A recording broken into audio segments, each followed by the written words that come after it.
Now, a person that I really admire is YAAKOV KRONENBERG, who's written this Jewish astrology book. It's probably the first readable Jewish astrology book published, especially because this is published in English. If you're interested in this study, and there's a lot to it, and I'm not the best understander of it, but I'm going to try to make understanding about. He's talking about the Sefer Yetzirah, which deals with the most elusive metaphors. So we're talking about also the cycles of life based on the permutations of the name of Hashem. We're living in a circular world, in a world which is, we're living on top of a giant ball that is moving in a circle around a sun, which is moving in a circle around through the constellations. There's so much hidden in this, so much hidden. So now, if I don't understand it 100%, so I don't expect that I'm going to be make it understandable to anyone else 100%. But what we can look at is the pattern of what Rabbi Yaakov is bringing from the Vilna Gaon and from the Sefer Yetzirah. Try to see what we can see from it. If nothing else, it's the topics that he's talking about, all of which could be, if we had a lifetime, we could go into them deeper and deeper, because that's how deep this river runs. So now he says, now walking with the left leg. So he says, actions which are connected to and dependent on the left side. So a rule, a paradigm here in Kabbalah are more physical and are things which have to do with more physical senses. So the left leg is more connected with walking, which is a more physical process, as the GAON is explaining. Right leg is more connected with the sense of speech. Now, why would that be? Which in itself is also connected to walking. What does speech have to do with walking? But is a more spiritual type of quality. So how does this go? It's it is a more spiritual quality and less of an earthy one. That's what he says. It's less physical. And hearing is more connected with the left kidney. Now, what does a kidney have to do with hearing? Because wisdom is connected to the sense and action of hearing. You acquire wisdom through being able to hear it. Like it is said, pay attention to wisdom. Incline your ears and your heart for understanding. So all of these things are to tell you that the ear has some quality of understanding, some physical action as reclining your ear. And it is said in the Talmud that the kidneys are the ones who give advice. So the advice, I guess he's trying to say that the kidneys are, I don't know why that would be, but I guess it means the smooth functioning of them. The kidneys are going good, are the ones who gave advice. So again, it looks like the left kidney is more connected to the sense and action of hearing, which I guess is more physical, and the sense of action of thought, which is more connected to the right kidney. Now, let's read again. So, and it looks like the left kidney is more connected with the sense of action. The action would be connected with hearing, because hearing is a process that has some physicality to it, which I guess is more physical than the sense and action of thought, because hearing is more, which is more connected to the right kidney. Now, the GAON of Vilna also gives the reason to the question of why it is so. So he wants to explain what is it about hearing which makes it more physical. So he says hearing is more physical because, after all, hearing is more connected to a voice. In other words, it has to be processed to get out and make a sound. Hearing works when you hear a voice. He says a voice, which is not the case with thinking.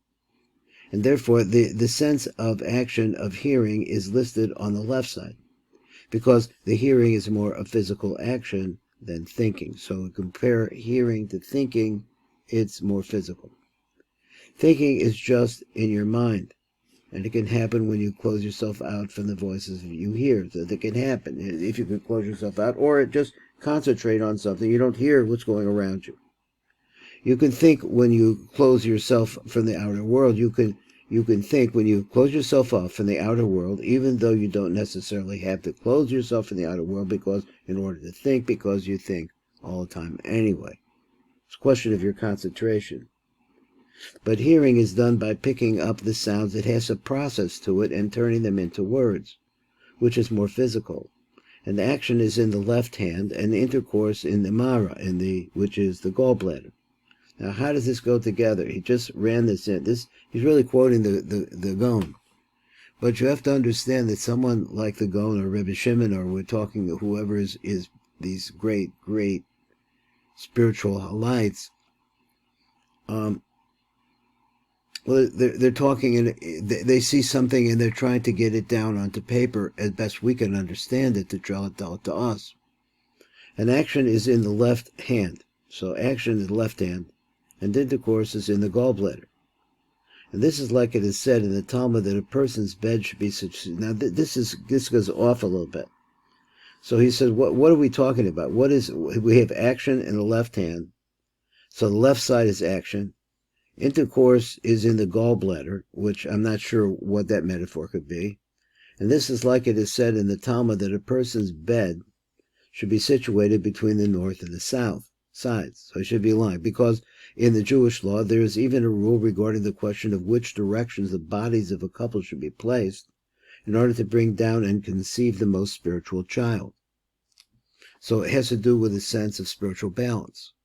So he says, again, in Judaism, the main purpose of intercourse is to bring down the best spirits in order to conceive and enlighten the future children who would be born as a result, because children can receive the highest and the best spirits under the proper conditions. So he's saying that, and he's going to explain a little bit more. There's a little bit more to this idea.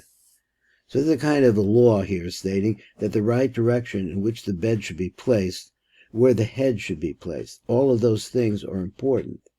And in fact, here it is said between the north and the south. Now actually there is an argument between the Kabbalists on the question of what exactly it means, whether the head should be placed and directed to the east or not.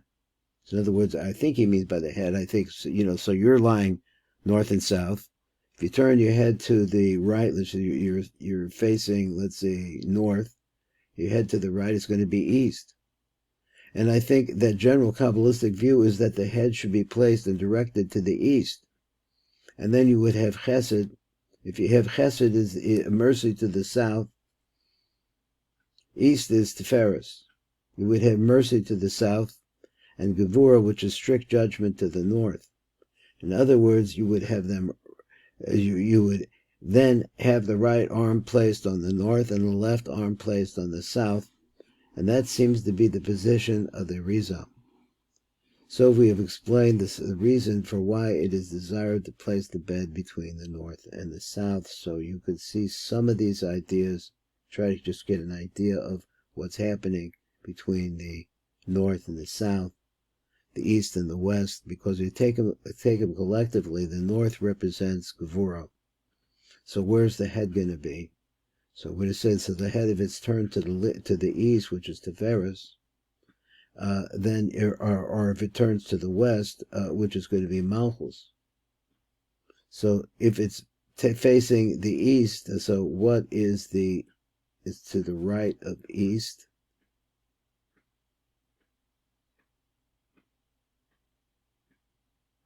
South. So what's the side of the south always represents chesed, so that would be how you would want to look, and so some of that idea. So let us come back to the GAON of Vilna as he explains. The reason for that is as follows. So in the bed would not be too cold. So that is the bed, where you're lying and you're going to reproduce. And nor shall it be too hot. It shouldn't be too hot either, because going to the extreme in any direction is evil. Let's just say, it's a little blunt, that statement. So it actually means are a cause of evil. He says that extremes lead to that. Because if the heat is too much, then it might cause the giving birth to a child who shall be an angry person. And the result of being too cold might be that the giving birth of a child who might be too simple. In other words, maybe perhaps an idiot. And therefore it is said in the book of Proverbs, in the Hebrew Mishli, which we call it Mishli, with much heat comes much anger. It is also said every mamzer, that's a child, who came out of a forbidden sexual relationship is clever. What does that mean? Why is he clever? Now listen to what he says here. That's because if a child came from a forbidden relationship, he or she has the potential to be more clever than normal children. Why would that be? God is more exciting and more pleasurable intercourse, because the intercourse was the great excitement that produced this child. It's really the nature of the child when he's born. And the mamzer is somebody who comes from a relationship which is forbidden by the Torah. In other words, such a person comes from a sexual relationship which is biblically forbidden. We're not allowed to go into that space. For example, if God forbid a father had sexual intercourse with his daughter, or a man with a married woman who is not his own wife, the child comes out of those relationships is called a mamzer. That's what we call it. And this is the bastard of the Bible, the use of the English word. He says, and in many cases, a child who comes out from such a relationship is very clever. That's because such relationship is so-called a very hot type of a thing, a very hot relationship. So the best time is when everything is mixed, not too hot and not too cold, and also therefore the right time to have intercourse is the middle of the night.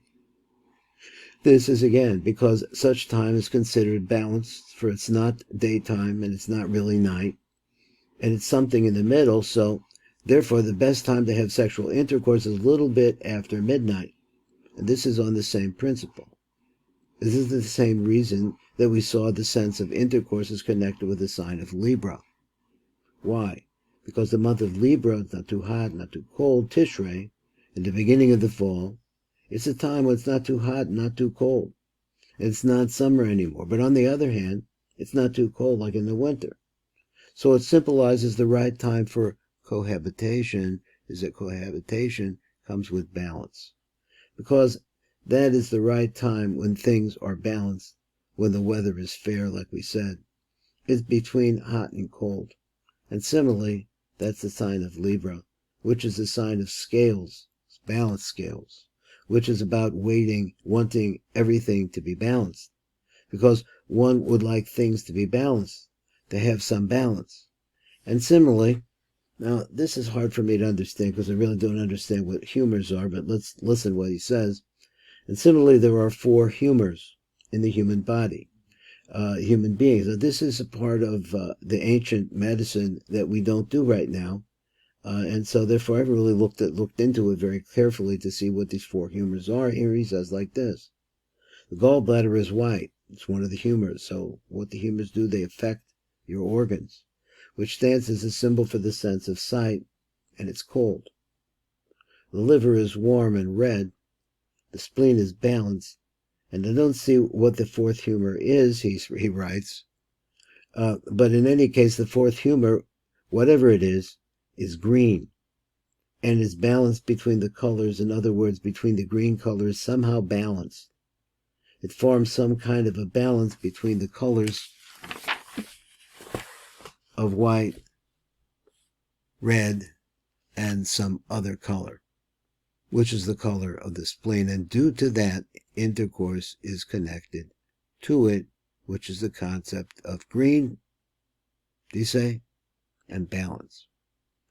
And the sense of smell is connected to it, docking. What are docking? And again, what is docking? There's an actual argument between the Kabbalists in regards to the question of what are docking. What is docking? In any case, let us just call it docking. So I don't think we have to relate to what it is exactly right now, but in any case, I think most people relate to the docking as the intestines. So now we say that the intestines are connected to smell. How's it connected to smell? And you have to know that all those parts of the body are somehow connected to the upper chariot, which means the upper chariot, means the high point of the light of God coming down.